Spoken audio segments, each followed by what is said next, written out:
नमस्कार। हमारे YouTube channel vacancy वार्ता पर आप सभी का स्वागत है। जैसे कि हम कल चर्चा कर रहे थे कि रीट की जो एग्जाम है उसका पेपर तो आप सभी ने देख ही लिया होगा किस तरीके से आ रहा है। इस पेपर को क्रैक कैसे करें, इसके लिए मैं आज आपको 5 सबसे जरूरी टॉपिक बताने जा रहा हूं। नंबर 1, जैसे ही आप पेपर को सोल्व करने लगे तो सबसे पहले आपको वो सवाल अटेम्प्ट करने हैं जो आपको आ रहे हैं। पढ़ते ही एक बार पढ़ते ही उसका आपको आंसर मिल रहा है, चाहे वह पेपर के किसी भी पेज पे हो, चाहे आगे हो, चाहे बीच में हो, चाहे पीछे हो। जो आपको सबसे पहले क्वेश्चन आ रहा है उसी को सबसे पहले सोल्व करना है।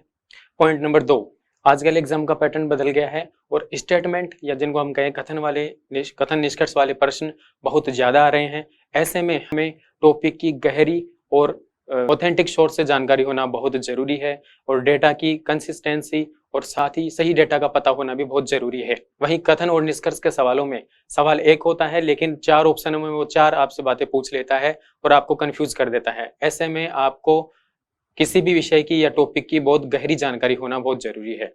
नंबर 3, जिन प्रश्नों में नकारात्मक वर्ड आते हैं जैसे कि नहीं है, कौन से कथन सही नहीं है, इस तरीके के जो प्रश्न आते हैं उनमें हमें नकारात्मक वर्ड जो नहीं है इस पर ध्यान देना बहुत जरूरी है। कई बार इन्हें नजरअंदाज करने के चक्कर से हमारा सवाल आते हुए भी गलत हो जाता है।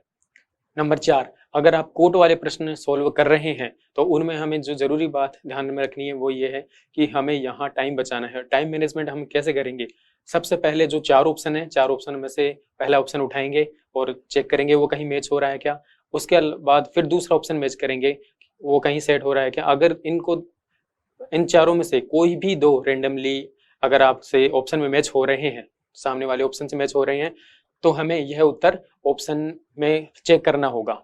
अगर चेक करते ही अगर हमें आंसर मिल जाता है तो हमें वहां टिक लगा देना है ताकि हमें और ऑप्शनों पे ज्यादा मेहनत नहीं करनी पड़े और हमारा टाइम बचे।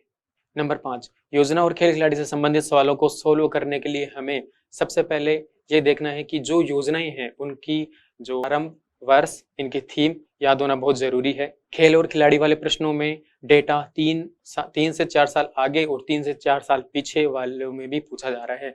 अभी रीट एग्जाम में 2020 का सवाल भी पूछ लिया गया है। साथ ही खेल का स्थान, क्रम और खिलाड़ियों का पदक भी बहुत ज्यादा पूछा जा रहा है। ऐसे में हमें इनकी पूरी जानकारी होना बहुत जरूरी है। अब हम बात करते हैं कि किस तरीके से हम टाइम मैनेजमेंट करें और कम समय में पेपर को सोल्व करें। बच्चों की हमेशा यही शिकायत आ रही है कि सर इसमें हमें टाइम बहुत ज्यादा लग रहा है, ये टाइम कंज्यूमिंग है। तो हम इसके लिए क्या करें? मैं आपको सबसे बेस्ट तरीका बताता हूँ। जैसे ही आप प्रश्न को सोल्व करने लगते हैं और आपको उत्तर मिल जाता है कि इसका ये सही उत्तर है, आप उस आंसर के आगे एक छोटा सा बिंदु लगा दीजिए ताकि, और बार बार भरने से, अगर आप ओमआर को बार बार भरने जा रहे हैं तो आप इससे बचिए ताकि आपका समय बच सके। और जब लास्ट में आपके पास 15 से 20 मिनट बच रहे हों आपके टाइम में, तो सबसे पहले आप ओमआर को भरना शुरू करें। उसके बाद जो आपके प्रश्न बच गए हैं आप उन पर गौर करें ताकि वो आपका समय बच सके और ओमआर भी आपकी पूरी फिल हो सके। धन्यवाद।